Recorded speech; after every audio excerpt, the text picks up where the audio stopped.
Hi there folks, today I'm going to show you how to make this beautiful iris card using acetate and watercolor as well as some ink.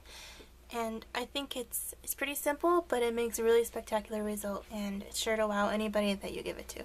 So let's get started.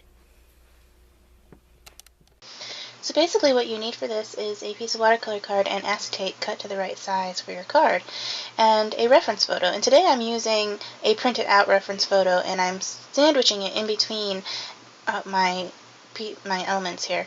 And it's important that the watercolor card gets traced so it has the image oriented correctly and the acetate is reversed.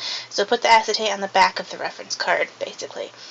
And then you just trace, I just use pencil for the watercolor card because I just need guidelines, and then for the acetate, as you can see here, I'm using pen and I'm being more specific with my marks. I'm really putting in the texture of the veins and everything.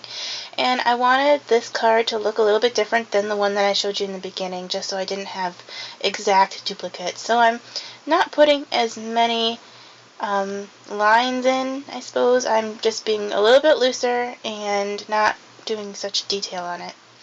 And I like to sign my name on the acetate. I don't know why, I just like to write my name backwards. But you can sign it on the watercolor part if you want. So this is just, painting in watercolor basically. You can be as loose or as specific as you want with this. I'm being quite detailed with it compared to other cards that I've done in this method, and it works really well both ways. With this technique, with the sandwiching the reference photo in between, you can get a lot more you can get a lot more specific with where the paint goes.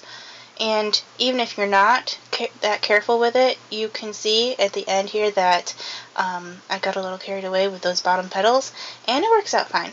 So you don't have to be very careful with it with your coloring at all, and it'll still work great because you have the foundation of the ink. So after it dries, and you've got to make sure it's really dry, you can line up your plastic and your watercolor and punch some holes for the brads. The brads will hold the two layers together. And this is really great because there's no glue involved. You can use glue if you want, but I just like hot glue to attach it, and a nice touch is a Sharpie. And that's it for you. I hope that you learned from this and enjoyed it. Thanks for watching.